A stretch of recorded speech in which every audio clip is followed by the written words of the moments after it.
Well, hello guys, and welcome to episode 39 of the Zwift Power Up Cycling Podcast. Here today with Kristin and Kev. How are you both doing? Doing great, thanks. How about you? Yep, good as always, thank you. Yeah, hi Matt and hi Kristin. Good to be back again. Good stuff. Well, we've got a great chat with Chloé Dygert coming up, chat between Kristin and Chloé, which is epic. So that's kind of coming up later in the show. I'm not sure if it's a show, but I don't know. Well, it's coming up later in the podcast. But just to start, let's kick off touching on a few, I guess, kind of call them key things that have happened in cycling, key topics. And for me, one of the standout things, or the standout thing in the last couple of weeks, has been the world record for the 4-kilometre individual pursuit has just gone from the Italian rider Filippo Ganna. Pretty impressive ride. Just, 4 minutes, 4 seconds. Quick. Yeah, it's an incredible ride, isn't it? And when I look at that, I think about 2000 Olympics when we were looking at the team's pursuit breaking the 4-minute barrier. And now we've got a guy on his own pushing that 4-minute barrier, which is just incredible to see. And also at sea level as well. So we know that Ashton Lambie had the world record at altitude, but for Filippo Ganna to come out and to push just over 4 minutes at sea level, it's just an incredible ride. Yeah, I love watching the limits be pushed. You know, you look at it in cycling with the pursuit just this last weekend, but, you know, you see it happening across all sport. You know, you look at the most recent record as well in the marathon. So it's just athletes going out and always pushing those limits. Yeah, it's epic. And you just touched upon there about the times in previous Olympics, Kev. Comparing the qualifying times from previous Olympics, Filippo would have actually won gold medal in the team pursuit in Sydney, already gone fastest, and he would have set the second fastest qualifying time in the 2004 Olympics in Athens.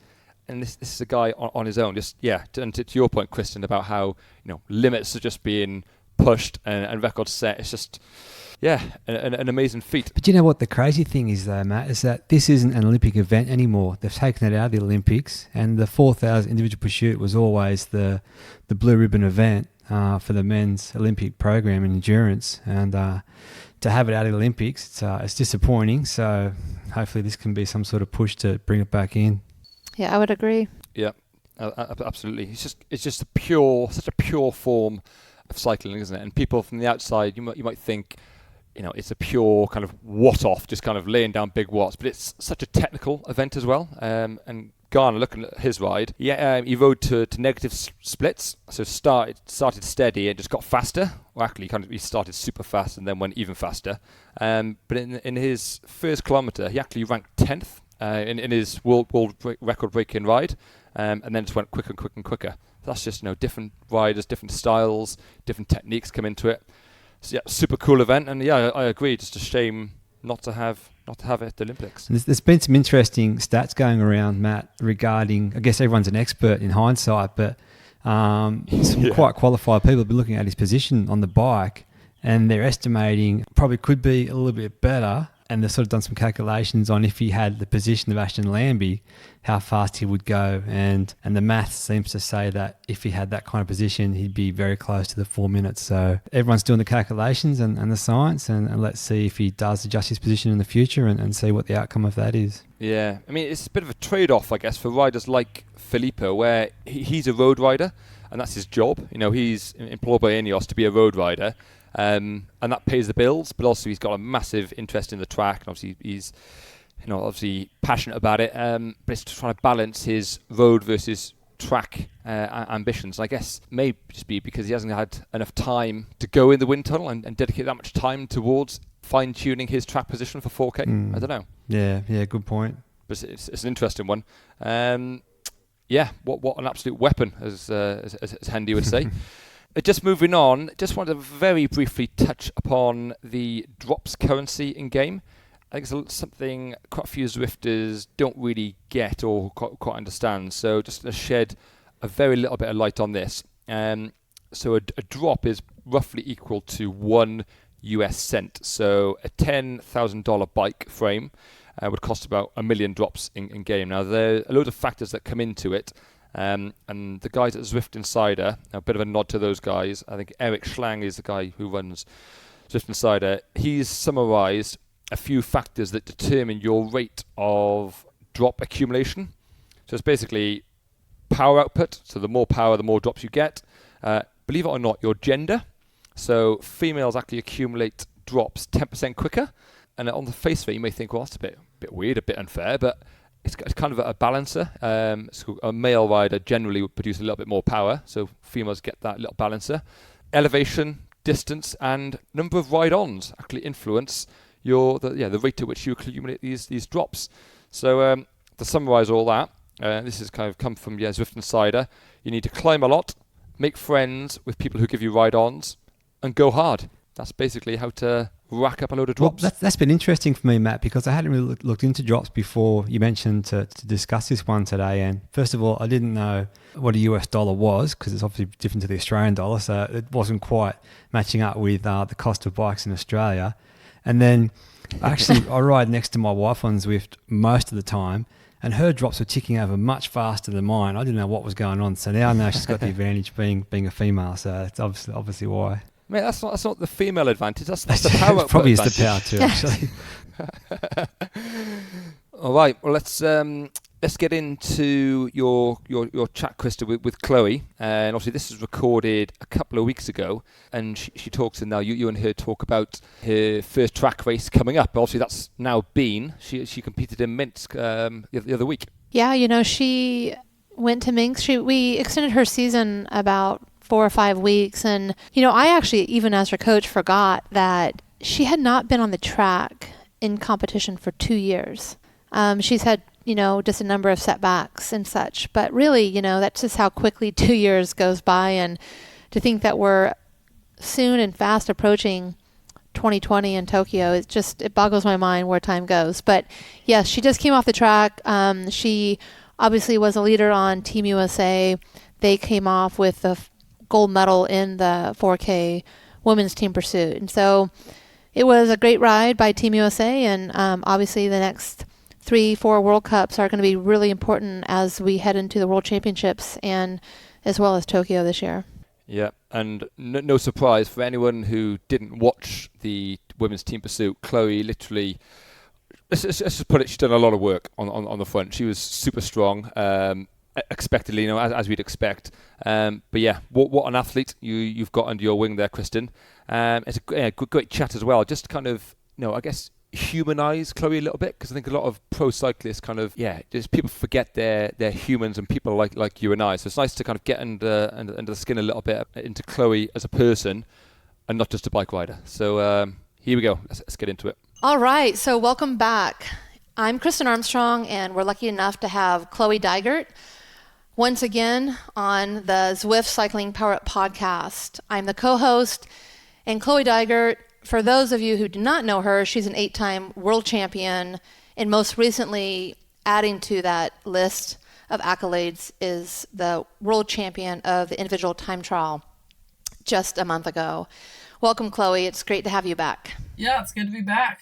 So today, on our last podcast, we talked to Chloé about how did she approach the World Championships. We were fortunate enough to talk with her about a day after winning the title of the time trial. And so we haven't spoken with her about the road race, and we can get to that as well. But we really want to get to know who Chloé is, what was shown at the World Championships. There was so much social media around just how amazing and how strong, and where did Chloé come from, and whether or not you have to race in Europe, or Chloé does her training and she's fully focused on a North American calendar, and she's on a North American UCI Professional Team 2020 presented by Show Air. And so how does an athlete accomplish this and go on to winning a world championship at the age of 22? It's pretty amazing. So Chloé, first and foremost, just take a few minutes and tell us about the road race and what that was like, and the performance of Annemiek van Vleuten, and how that played out for you. Yeah, the road race, I really honestly did not know what to expect. I didn't know how I was going to fill with these girls, and we had the team plan too. So it was just gonna, obviously the race was gonna play out how it played out. But again, I really had no idea. So yeah, we started, and I really just focused on trying to stay up front, keep my position up front. And, I thought I was doing a pretty good job. just me mentally just staying up front, because that was what I struggled with all year. And especially this time being my first race over in Europe with the Europeans. I had a lot of people telling me, to just hold my own. And so I was a little nervous, but, all ended up being fine. And, so it just race started, and we made it over that first little climb and kept going. And there was a point 30K into the race where Ina, our race director, told us that we all needed to be up front because the roads got really narrow, and that was going to be a little while, narrow roads up to that to the Loft House climb. That was going to be kind of the race game changer. And so literally right before that 30K mark, my chain had fallen off and I couldn't get it back on. So I'm slowly drifting back. And so I was really nervous at that point because, I was supposed to be up front, and now I'm, way in the back here trying to fight my way up in this little narrow road. And so, I, did the best I could to try to move up as much as I could, but, made it about halfway up and made it into the base of the climb. And I remember passing people, and finally I remember towards the top I saw, Anna Vanderbreggen and Lizzie Dignan and, Lisa Longo Borghini. And I'm like, oh, is this the front group? I made it. Like, I was so excited. And, at that point I didn't know that Annemiek was up the road because I didn't see anything. We didn't have race radios.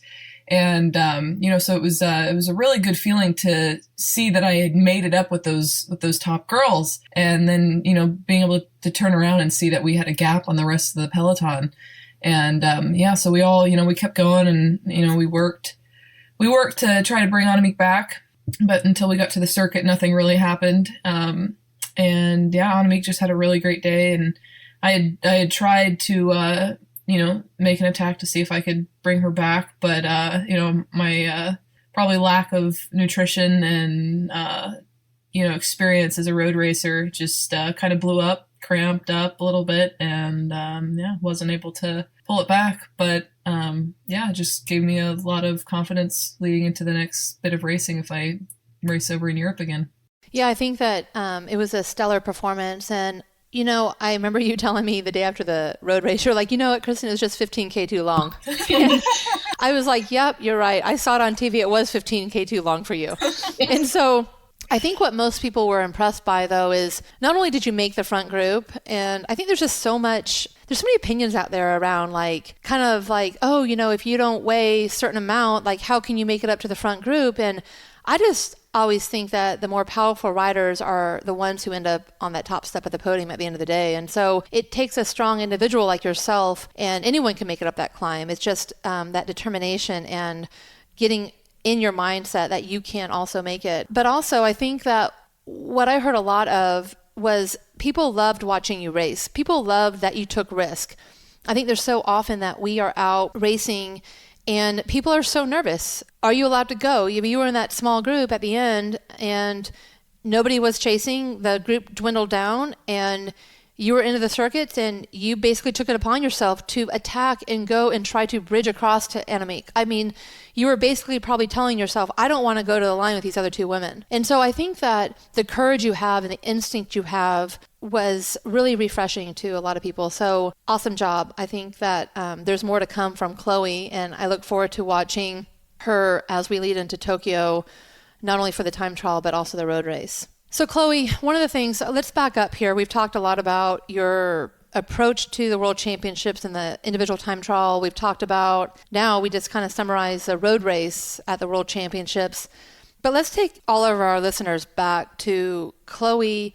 Describe to me, how were you raised? What was your upbringing? Who was Chloé as a child? Yeah, I grew up, my parents were divorced. They always had a great relationship. So, I never thought anything different. It was just, always just, whatever, going back and forth. And it was just always happy, always a good time. And, growing up, I remember running. I was running around. I always had, might be surprising to some people, I always had dresses on. If I had jeans on, I had to have a dress over the top, every day, all the time. And so, I was always running. Running was my thing. I wanted to be a runner. I was going to be Steve Prefontaine. That was the plan. And then I started playing soccer as a little girl. I played a few years with co-ed teams because, at the young age you play co-ed, then you get on, an all-girls team. And then my last year playing, I remember I played 2 games with girls, and then they kicked me off the girls team and they made me play with the boys. And I was super happy about that, super exciting. And I remember thinking soccer was it. I was going to be a soccer player. And that was my 5th grade year of school. And so the next year was 6th grade in middle school. In middle school, 6th grade, they didn't offer soccer as a sport. So the only sport that they had offered was cross-country running. So I had to default to that. My dad kind of pushed me into that one. And so again, I fell back in love with running. Didn't want to do it, but I ran. I broke a few records at the school, and so that was it. I decided I was going to be a runner again. Never played soccer again after that. Was full-time running. Then I started playing basketball my 7th grade year. And then I was full-time basketball. I kept getting running injuries. That was also when I was starting to grow too. So my body was changing. I had stress fractures. I had knee injuries. I had just feet injuries, just everything you could think of. Just was pretty much nonstop injuries with running. So, focus more on basketball, and basketball was kind of the thing I thought that I could get away with at that time with no injuries, but, that, is also a very contact sport. So, several of my injuries after that were due to contact issues, broken nose, shoulder tear, ACL tear, stitches. I ended up, that's kind of how I got onto the bike. My family, we always had bikes growing up. My dad and his brother, my uncle, they always rode and kind of got my brother into it. So I always had a bike. I had, always got bikes for Christmas, and I was so upset about it because, what am I going to do with this bike? My brother always got more presents than I did because my dad, Santa bought me a bike. So obviously my brother got more presents than, I did. So I was always upset about that. I really had no interest in riding bikes. I really didn't want to do it. Of course, as a kid, you rode around with your neighbor kids, and we had a little BMX track at our house that we'd ride around and mess around on. But again, I really had no interest. And this was right before my first surgery on my shoulder. My dad had bought me a felt bicycle for my birthday, and he's like, what, Chloé, it's the day before your surgery, let's go out and ride. And so we took it out for a little spin, and not that I liked it, but I was decently okay at riding. Remember him telling me afterwards he didn't think that someone my age could ride as fast as I was. So I kind of took that and used that as motivation, after the surgery to, if I decided to come back or ride again, I could see what I could do. And so the next year I, got back on the bike. This was in 2014, or no, this was 2013. Got back on the bike, and my dad had bribed me to go to junior nationals that year in Madison, Wisconsin. He said, if I go, I can use my brother's zip wheels, and if I win, I can get a pair of Oakleys. So, of course, I went. So I got to use the zip wheels, and of course I had to win. So I got some Oakleys. So that was pretty much the start. And, from then on, I was like, this is what I want to do. And, that was the plan. And later on that year, I did some cyclocross. And it was going to be my last year playing basketball. And, I didn't really want to play basketball, but it was just, it was going to be the last year. And it was just, all right, let's play. And 3 games in, I ended up tearing my ACL, and that sat me out all of 2014. And I tried to come back in 2014. I tried to, obviously as a junior, but, I didn't know how to train. I didn't have a coach, and it was, and I was also growing. So it was just, body changes, everything. It was just, a time where I was like, I didn't really know what I wanted to do. And so I just kind of gave up cycling, had no interest, didn't want to do it anymore. And, But that winter in 2014, my dad signed me up for a 5 a.m. class at Marian University, a power booster class. And, if it wasn't for that class or my dad pushing me into that, there's, 100% no way I'd be riding right now. So yeah, that was twice a week, and 5 a.m. got me like I had the discipline to go every day, or all, the days of the classes, and I was really motivated. And in 2015 in February, I went out to Washington State to do some training with Logan, and I remember he, I think it was more of a competition for me, him going out and riding, doing all these way more than what I was doing and his resume that he had on the bike. And it was just a competition. It was like, you know what, I want to be better than this. I want to do more. And I think that also really pushed me to want to get in shape for that 2015 season. And so, after I came home from Washington, I was full gas. I had graduated early from school, so I graduated in the winter of 2014 and spent the spring of 2015 just focusing on the road and trying to go to junior nationals, to win nationals, to qualify for junior worlds. And so, yeah, it all just worked out, and that's kind of how the start happened. Yeah, I think that's such an inspirational story for juniors, for up-and-comers.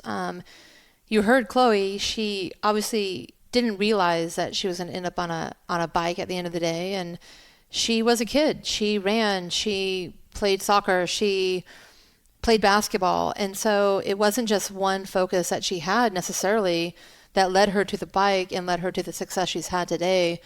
I think that probably more of our listeners are going to be those parents. And I think that Chloé's message, sometimes I think as parents, in today's society, it's just such a competitive arena where we want to do our best for our child, and we want to continually, we've been asked to push them into one sport, one focus. And we think that what they're playing at age 5 is going to be what's going to bring them to be this elite athlete later in life, whether it be a college scholarship, a high school champion, or even on to an Olympic champion or an Olympian. And I think that sometimes listening to stories like Chloé's really helps us realize that things can change in an instance.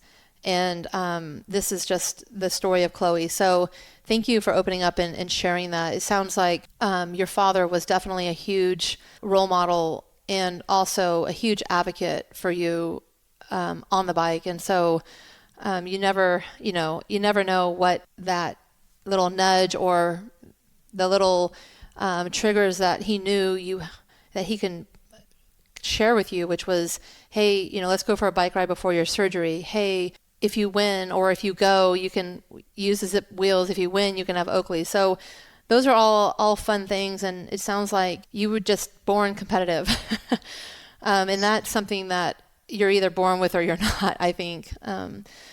So let's move on. You talked a lot about setbacks. Today I thought I knew about all of Chloé's setbacks being her coach. However, I just learned about a number of more setbacks she had. And so now I think I have a better understanding of why Chloé can actually deal with setbacks. It's because you've been managing setbacks from youth and when you were trying to be a runner. And so how have you, obviously we've been working together as a coach athlete since after Rio. And I can say that obviously you've had many setbacks, whether it be musculoskeletal setbacks or even with the unfortunate accident you had at Tour California where you sustained a concussion. And so there's been setbacks that we've worked through together, but really up into the World Championships a month ago, there was only a period of time. Our longest streak without a setback was 4 months. And now I feel like we've made it for our record period. And I think that obviously you have been able to overcome this time after time. How have you used your experiences as a kid and a youth in high school do you apply those experiences to now your career and the setbacks you've had recently? Yeah, I'd say so. I think it also comes with being so competitive. It's been something that I've had to deal with my whole life. So it's almost like it's just normal. It's just a part of life. I just don't know if I know any different. I don't know what it's like to just not have injuries, not deal with setbacks. But yeah, it's also just being competitive. It's can I get back? How soon can I get back? Can I be better when I come back? And yeah, it's awful. I hate to have injuries, but it's also, if you look at it, in Yorkshire for the time trial, we had a 30-40 minute delay, and I mean, not that that's a setback, but that's it was a delay. It was something to worry about. It was stress. It was, something. And I think all the setbacks that I've had have really helped me just, I wouldn't say the words calm, but it just helps me deal with things like that. I'm not, obviously it's stressful. It's hard to, deal with that situation. But I don't know how many interviews I heard afterwards, after the race, saying that it, they could have had a better race because, their warm-up was messed up. Their food was messed up, this and that. And I think, obviously the setbacks are not fun, and they're hard to overcome, every single one of them that I've had, but it's also turned me into the athlete that I am today. I feel like, I was not at all stressed about that delay at Yorkshire. I think, yeah, I've overcome so much, and I've been through so much that I think, when situations like that come up, it's so small compared to, anything that I've had to deal with. And, but yeah, I definitely think, the concussion was, definitely the hardest setback that I had to deal with. It was, I think what was hard about it was, we didn't know if I could come back. We didn't know where I was at to begin with. I don't think we ever reached what I was actually capable of. So not really knowing where I'd come back to if I came back, but also if I'd be able to come back and come back stronger. And I definitely struggled a lot with that one, but I do think the experience that I've had with past injuries, I was able to push forward, and the support that I had from, everybody behind me really just, it got me back on the bike, and, I just really pushed forward, and, it was just all came together again. And, I do think it's definitely getting harder and harder, I think, to come back after, certain things, but, I think that's being so competitive. I think that's going to keep me in the game even longer. So yeah, I think that people always think, and it's funny, it's like the worst moments when you have an injury, and let's just say it's a first time injury, someone breaks their collarbone, and the worst thing to hear is when everyone always says, oh, you have no idea, it's going to make you so stronger when you come back. And they haven't had the experience of setbacks or rest or what this is going to happen. And most often, just like you're saying, people do come back stronger that are competitive, because you do think, how can I get better? How can I show the world that nothing's going to stop me from continuing on to my goals? And I think that your setbacks have been so musculoskeletally focused. Like, unfortunately, that's just how it's been for you, and since you were a youth and all the way up to right now. But those are things that are so definite. You either feel the hurt or you don't feel the hurt. You either have to have surgery or you don't have to have surgery. They're very black and white. When it comes to concussion, I think the hard thing that I take away from that is there's no real measurement. There's not one measurement that says, oh, by the way, you still have concussion symptoms. Because you may not even feel concussed, or you may not even have the headaches, or it's just that you feel that you can't produce power. You can't output like you used to output. But there's no measuring of how severe this is and how if whether it is or not, the severity of it.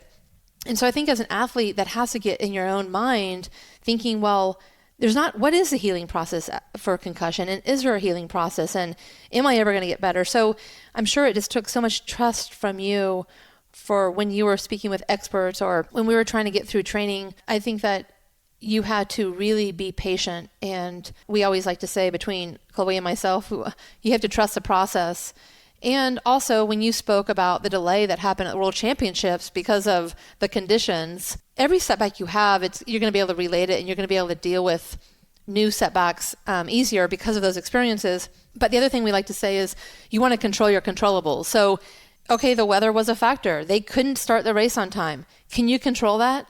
100% you can't control it. But what you can control is you can control how you react to it. And so I think that, Chloé has done an amazing job being able to say, hey, if I can control it, I will control it. If I can't control it, then I just have to take a deep breath. And everyone that I'm racing against has the same situation. So I think that what I'm hearing that could most definitely be a differentiator for Chloé versus maybe some of her competitors and her peers, even at such a young age, is not only is she competitive, she was born with this competitive blood, but also the strength of your mind, Chloé, is unlike many athletes that I've ever raced against or worked with.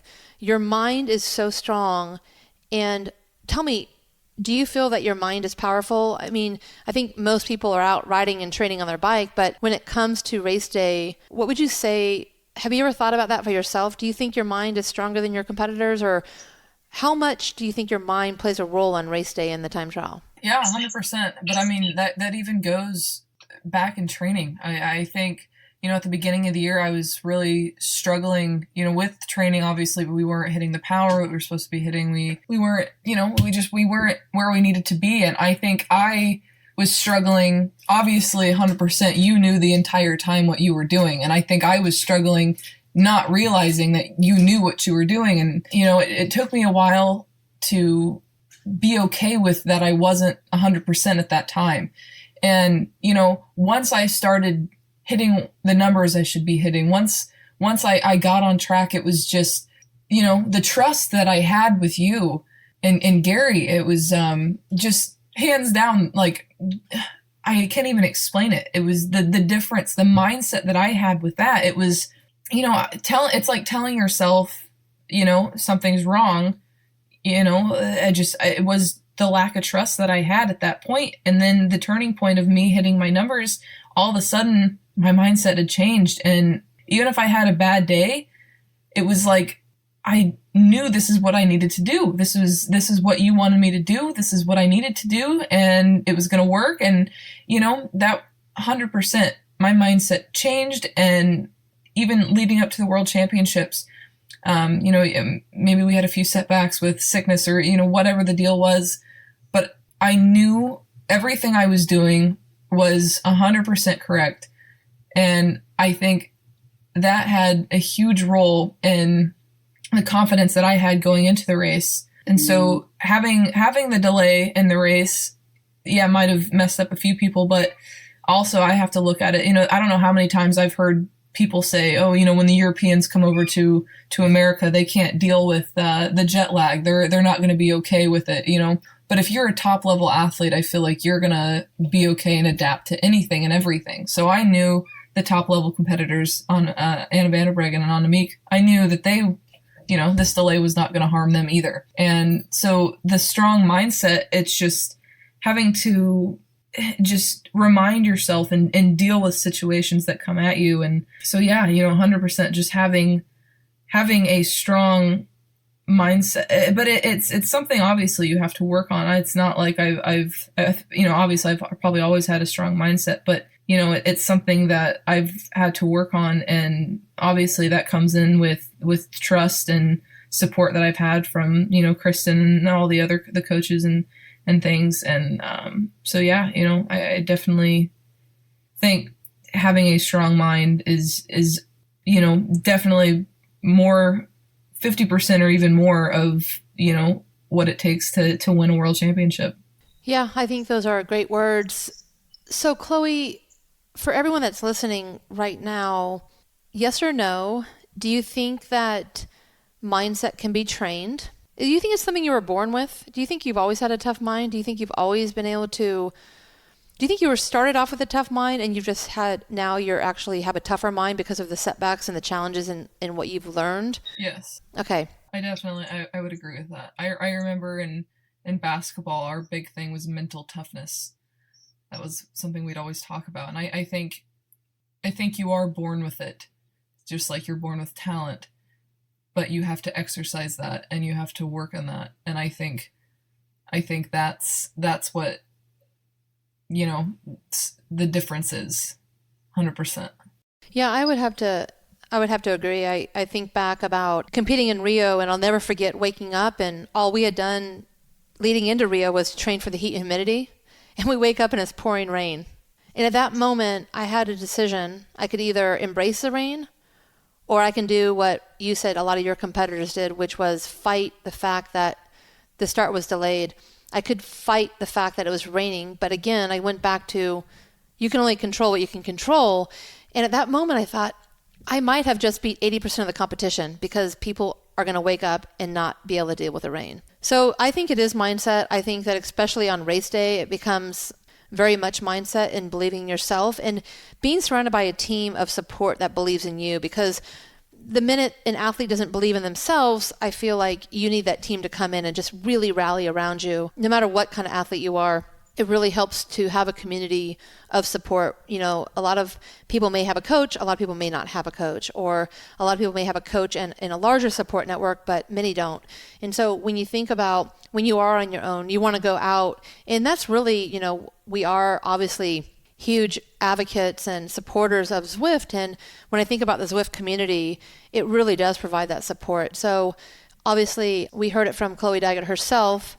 She is the expert around mental toughness. She is the expert. She has won 8 World Championship titles at the age of 22. So that will be hard for anyone to match. So Chloé, congratulations on making Team USA going into Tokyo.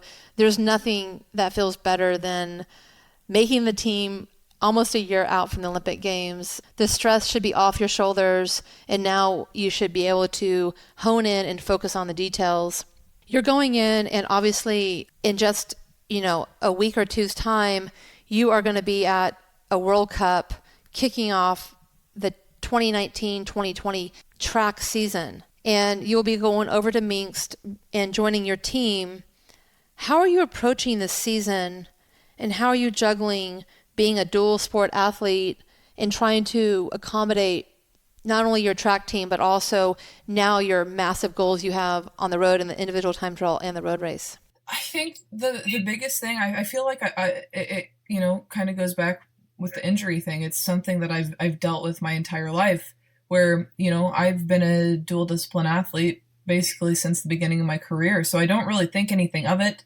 I have, obviously, you and Gary, the track coach, are the best, you guys know what I need. You guys work together so well and figure out what is going to be best for me and my training and what I need, to be able to be the best.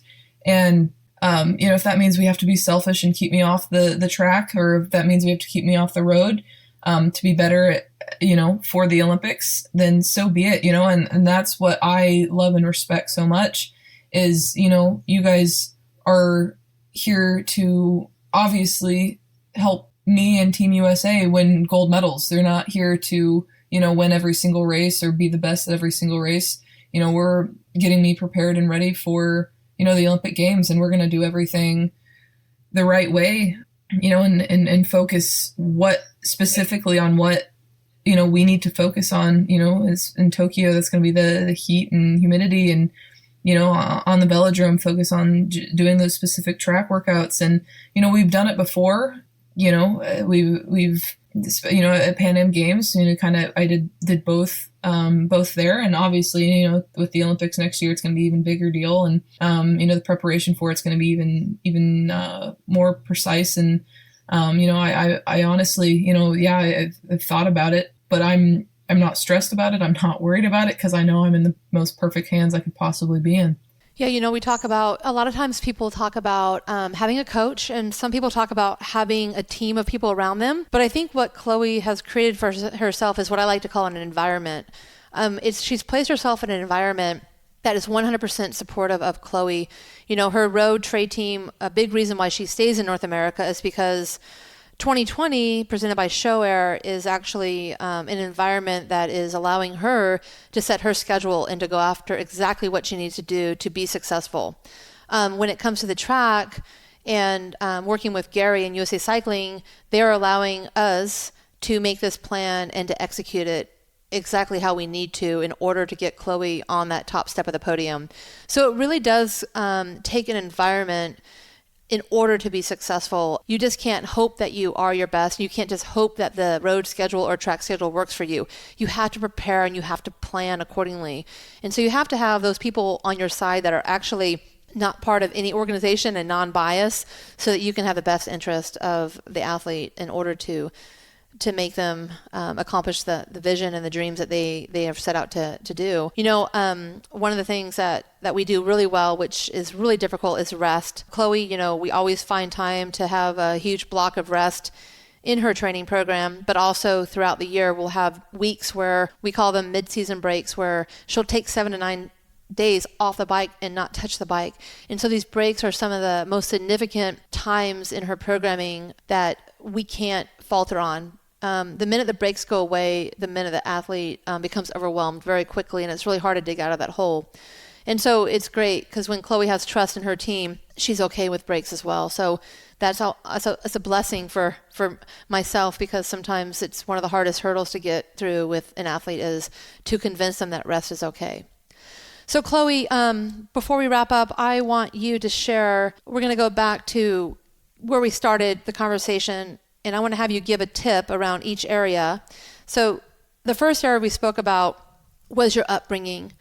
Tell me one tip, really short statement around what you would encourage parents who have competitive athletes just like yourself. What's the one tip you would give them? You know, with me, you know, obviously I had the success that I had, and I was as competitive as I was. You know, my dad did, both parents, they did everything for me that I needed to be able to be the best. You know, I didn't have the best equipment. I didn't have, you know, the best hotel rooms at races. I didn't have the best of the best, but I had what I needed to be the best. And I think, yeah, I guess the biggest tip, you know, is support them in a way of not pushing them to the ground and make them, you know, do things that they don't want to do, but just be their, I don't know, I guess number one supporter and give them what they need to. I guess it's hard to say. You know, obviously I've not been in that situation to have to provide, you know, for someone like that. But what I needed at that time was support and love, and I think my parents did that so well. And yeah. I think that's great. I think what you said is exactly that. I think that sometimes we overlook and we think that, you know, support may mean, oh, more camps, drive them, get out there, pressure. What I'm hearing from you is that I need their emotional support, I need them to believe in me, and I need their love. And that is support. It doesn't need to be the best of everything. So let's move on to what would be a simple tip that you would give people who have setbacks? What would you tell them? It's very hard to give advice, I feel like, in this area, or even in the area of something where someone lacks. I think it goes back to having a strong mindset. You know, I could tell you all day long to just get over it, but you know, you can't get over it unless it's something in your mind that you can physically and mentally just get over. But I think, you know, you gotta just know that eventually it'll be in the past. It'll be over with, and you just have to push on no matter how hard it is. I love that. I think that's great. Push on is no matter how hard it is, and that one day you'll wake up and you will be pushing on as hard as you can. So I really do. I like that quite a bit. So Chloe, it was awesome having you on the show again. You know, one of the things that I'll end with, which I think is super fun, is, I don't know, these Chloeisms that I'm seeing on your social media are fantastic. And so as we get to know Chloe more and more, as we go on, as you follow her social media handles on Instagram, on Facebook, I think one of the things you're going to realize about Chloe is a Chloeism to me is food. You like food. And people that are listening may be like, why is she sponsored by Wendy's? What is she? And so, you know, tell me about the food Chloeism. Let everyone know when they see you and they follow you leading into Tokyo and you have a post that's staring off the distance and it says you're dreaming about X, it's typically food. So where does this come from?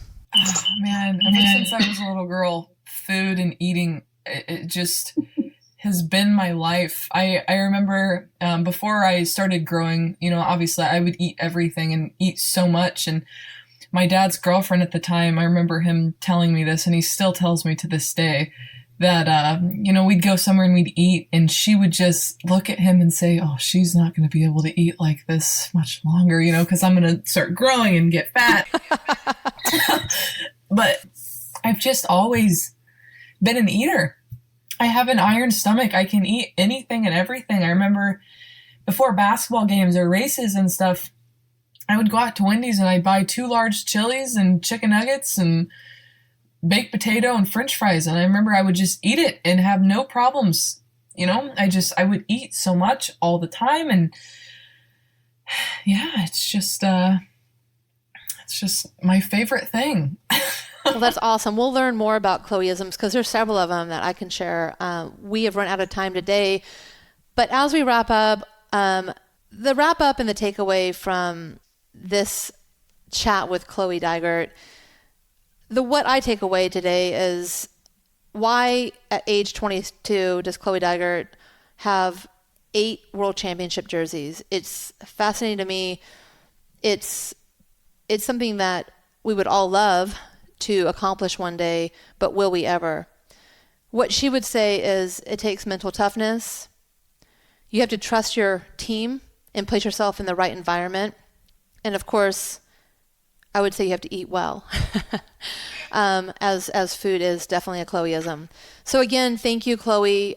We appreciate you being willing to do part 2 on our Zwift Cycling Power Up podcast. Thank you. Yes, thank you.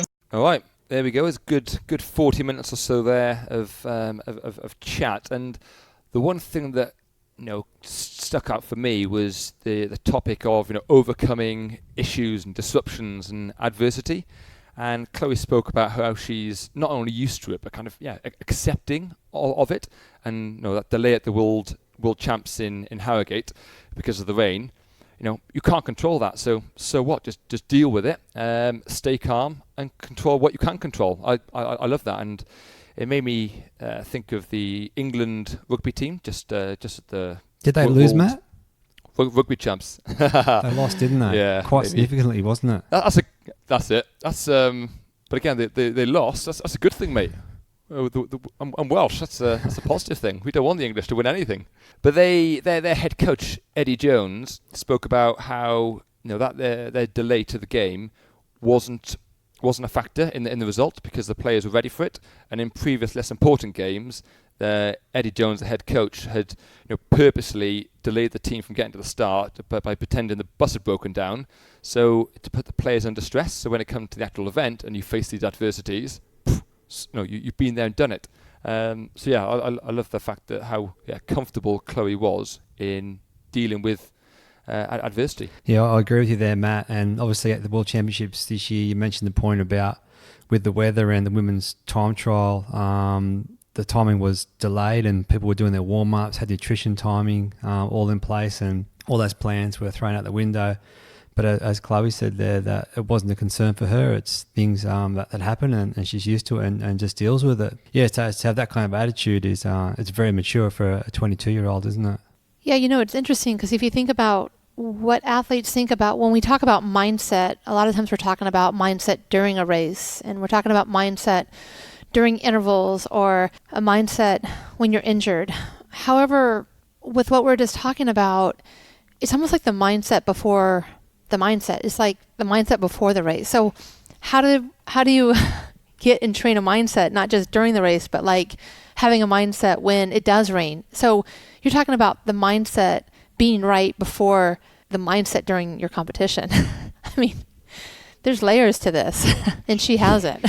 Yeah, definitely. And, Chloé said about, it's more than 50%. A strong mind is more than 50% of what's required to win a World Champs. And that's a huge statement, and nobody ever really quantifies it. But for sure, I agree. If you have a weak mind, you're going to struggle in not only elite sport, but grassroots level too. It's all relative. I mean, for some, their local circuit race or their Zwift race is their World Champs or their Olympics. And if you're bringing it to Zwift, if you're going to do a Zwift race that starts at 7 a.m., maybe do it before work, you oversleep by 20 minutes and don't have enough time to do your usual warm up or have breakfast, that could easily throw you. But if you're able to, I guess, first accept that situation and then think about what you can control and just be strong in your mind and be accepting of it, boom, you're halfway there. That's not easy to do. No, it's not. Kristin, with Chloé's track, I guess, requirements and also her road ambitions as well, how do you find, it's not a balance, but I guess, is there a tug of war between the US track program and her road ambitions, trying to please everyone and achieve both goals? It must be a hard thing to balance there. Yeah, I have to be the neutral advocate, I call it, for Chloé. It is definitely difficult. You need to place an athlete that has ambitions more than just one discipline in the right environment, I believe. And so it's really important to find a team that's the right environment, that's going to support individual ambitions, but also a team that has the fastest equipment when it comes to the time trialing. So you have to have that really high quality team who also accepts, well, Chloé's an individual and we need to accept her goals. And then with the federation, I have been working with them, and to me, just like in life, it all comes down to constant communication. And so I even have to be that advocate and that voice between the trade team and USA Cycling. So what process that I've set up is I come up with a program being neutral, so not looking at what the trade team wants necessarily or USA Cycling, and saying, what's the best program for Chloé to succeed in both disciplines? And so I write that out, and then I send it to both the USA Cycling and the trade team and say, hey, how does this look? Is there anything that you feel strongly that you feel needs to be added or taken away?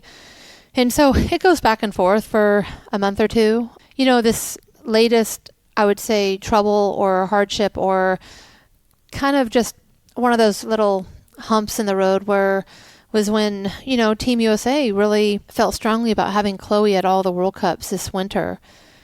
And, when I laid it out for them, I feel like when you don't have a plan or a map of what this looks like and you just are speaking, then nobody can really see it or visualize how it looks. And really, when I talked about proper rest and I talked about having that foundation of fitness so that when Chloé is back on the road and on the track, she's fully on the road to Tokyo.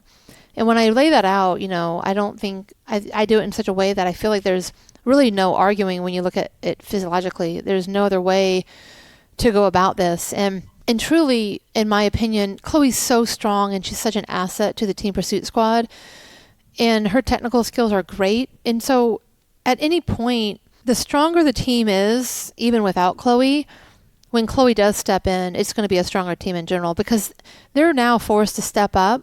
When Chloé's doing, 7-8 laps at a time, they are now forced to step up and having to compete and lower their times each and every time they ride together. So I think that you can look at it in both eyes. You can look at it as a benefit to the team. When that strong of a leader is not there, you have to step up. And when she's not there, I understand, obviously you step up a lot of reasons because your leader is there. But again, there's just a little give and take, especially when Chloé has so many goals. Yeah, I know, and particularly balancing demands of the trade team who are paying a salary, and in many ways they own that rider. I know from the men's side of things, quite often when a rider signs a contract, they aren't allowed to ride track at all. It's actually written to the contract, you don't ride track.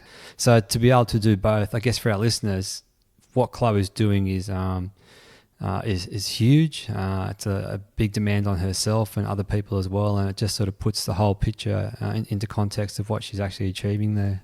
Yeah, a lot of times people, especially after the time trial in September and her coming off with a big win, one of the biggest questions that's asked is, why isn't Chloé Dygert in Europe? And what you just asked, Kevin, is 100% why Chloé Dygert is not in Europe racing. She's on a program called 2020, and that is the environment that she needs to be on. It's no different than I also coach Emma White, who is also part of the Team Pursuit, and she's on rally cycling. And again, they are 100% supportive of this dual program. Jennifer Valente is also on Team 2020. So in order for a rider to have, these huge goals in multiple disciplines, you have to, just like you said, Kevin, you have to have an environment that's going to support this first and foremost.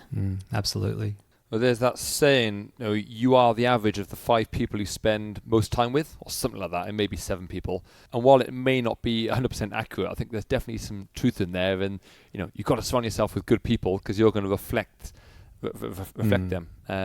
So, yeah, I guess for Chloe, having a good support network, and obviously you're pivotal to that, Kristin. She's in a good place. Yeah, it's been fun. It's, obviously I continue to like challenges even when it's off the bike. So I think that it's fun all the way around. Good stuff. Well, nudging it on then, guys. Cycling terminology. Kev, pressure time, mate. All right, what do you got for me? All right. Kristin, you okay on the clock? Yep, let me get that going. I'm going to time you. You better get this one because I failed the last one that I was on. So pressure's on, Kev. Okay, here we go. Cool. All right, Kev. The term is fartlek training. Jeez. Okay. Okay. It's Swedish. I hope I'm right there. For basically unstructured intensity, on-off type efforts. If I can use a running analogy, you might run to the next telegraph pole really hard, then go to the next telegraph pole really easy. Basically unstructured intensity in a nutshell. And hopefully I got the Swedish part right as well. Anyone want to back me up there? Perfect. 32 seconds. Okay. Yeah. Nice, mate. Swedish as well. Way to wrap Bonus that up. Point. Good. Yeah. And it is a good way to train. And we talk about structure in workouts quite a lot, and everyone does it to the second. But in some cases, does it really matter if you go 2 seconds more or 5 seconds less? Just go hard, recover, and go hard again. It works quite a lot. Yeah, absolutely. And I think especially with sprints, if you tell someone to do like a 15-second sprint, you don't want them to be 10 seconds in, looking down at their Garmin, figuring out how many seconds they've got to go. You're better off thinking, well, I'm going to sprint to that landmark, that signpost or something. Roughly 15 seconds. Yeah. So I guess a form of fartlek. Well, this is why racing on Zwift is so good too, because it provides that sort of fartlek training. We all do structured training throughout the week, and to do a Zwift race, it provides that sort of environment for you. It's perfect. Yeah, just smash it up a climb, time trial to the next village. Yeah. Go for a sprint somewhere. I think it's, as you're saying, I think it's easy on the mind. You can push yourself as hard as you like, because you know that your next effort could be your last. The amount of times I've been on Zwift and said, right, I'm going to do a sprint. And I do it. I'm like, and do one more. And I'll do that. And I'm like, come on, Matt, go again one more time. There's always something to aim for on Zwift. You're going to hit a nice round number of efforts. So say you've done 7 efforts. It just doesn't feel right. You may as well do 8. And then you do your 8th and, you're 1 second off your PB. I'm tempted. I'll go again. But that's 9 efforts. You can't do 9 efforts. You may as well do 10. Round it out. Yeah. All right. Question then, guys. We've got one question today.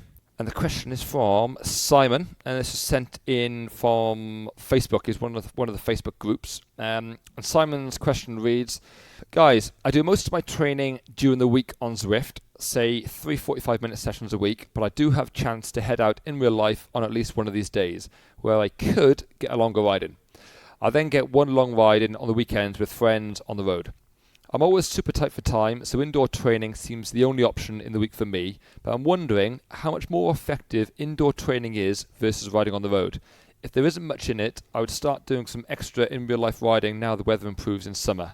Thank you, Simon. So guys. Big question. Yeah, it is a question, and I guess, is there a way to try and quantify this? I'll let you guys open up. Well, I think in this case, obviously there's different ways to approach this, but if he's not going to get massive extra volume during the week, I'm all for the 3 indoor rides and the 1 long ride on the weekend. That works wonders. If you're only going to get an extra 20 minutes, half an hour volume in during the week, it's not a whole lot to make a huge difference. And he will gain more by doing the 3 structured workouts indoors during the week.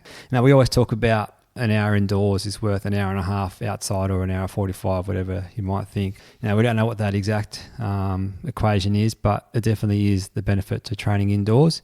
And my big point is always to train indoors back to back. So if you can do 2 or 3 days in a row back to back indoors, you get another benefit as well. So I think he's doing the right thing there. And as we spoke about just a second ago, if you can add maybe 2 structured sessions and 1 race a week indoors, and then 1 long ride on the weekend outdoors, that'd be a nice little program there as well. Nice. Kev, just going to ask you there on the doing a couple of sessions back to back. What's the added benefit there of stringing turbo sessions back to back? Well, we've spoken about this before. I'm actually about to do a presentation here in Australia to a coaching group. And the question is, are we getting the benefits, the gains from indoor training from the actual structured session, or is it some other sort of metabolic benefit that we're getting? And I always talk about the gains that we get from the increased core body temperature. And when you do that for 2 or 3 days in a row, or even 4 or 5 if you can, you're getting a better response in terms of changes to the blood and so on, and oxygen delivery. So it's not just about the actual efforts that you're doing, it's about the increased core body temperature. And if you can do that 2 or 3 days in a row, you're getting another benefit again. There's also, we look at things like the different pedal stroke indoors. It certainly is a different kinetic energy or inertia to what we produce outdoors, and we are seeing gains in that as well. And look, and I'll use the example of the recent Kona Ironman, the guy that won it, and his name's just left me here, Jan Frodeno. Luckily it came back then. Level 43 Zwifter. And there's a reason why there's a guy that spends that much time training indoors, is that efficient and that good outdoors as well. So it's the same point for our amateur riders, or our riders with less time to train. The more time you can spend training indoors because of the effort, the different pedal stroke due to kinetic energy, the increased core body temperature, those benefits you don't get outdoors. And that's why if we can do it back to back, we get an extra benefit again. Nice. I can definitely see a pattern whereby prescribed efforts from riders I coach are completed to a higher standard on the turbo versus the road. Some of this is down to road selection or availability of roads, but you just know on the turbo you're going to complete your efforts to the letter. So you want 20 minutes at 250 watts at 50 revs a minute. On the turbo, you got it. On the road, you'll see disruptions in that power file, even asking the same rider to do the same effort. And it may only be your cadence nudges up a little bit too high and the power drops off 20 watts too low. Then that obviously affects the whole effort. But yeah, 1.5 times then you reckon, Kev? That's a rough estimate. More beneficial. It obviously depends, but that seems to be the accepted equation there. Yeah. One of the things that I have noticed, and I think it just makes me a little bit more accountable sometimes when I just choose a world to go in and ride. And one of my goals sometimes when it's not structured is, I have to leave with the sprint jersey and the QM jersey. Those are just little mini goals. But what I've noticed is, I like to, use an hour and have quality time on the ride. And my husband's always like, why don't you want a fan on you? I'm like, because I want to create heat. I want to sweat. I only have an hour. But the thing about that also is the second way I make myself accountable on Zwift is when I download my Zwift or you're finished, you'll see stress points or TSS score. And there's days where I think that I am going to like fall over. And I just really, it was more about my body heating up versus me actually working as hard as I probably could. And so I've recently just sort of set a standard of how many TSS or stress points I want to have in my hour ride to, and if I don't get there, then I'm like, okay, I have to add another 15 minutes just to kind of produce that level of intensity as I would have if I went out for a 2-hour ride, just basic endurance outdoors. So that's just a fun little way to keep yourself accountable when you can't do a structured group training ride and you're out in a world by yourself. Yeah, that's a good one too. But also think about that when we train indoors, say we go for the hour, that's, I don't know how many pedal strokes I actually use, but every single pedal stroke is under tension and you don't stop pedaling once normally when you're training indoors.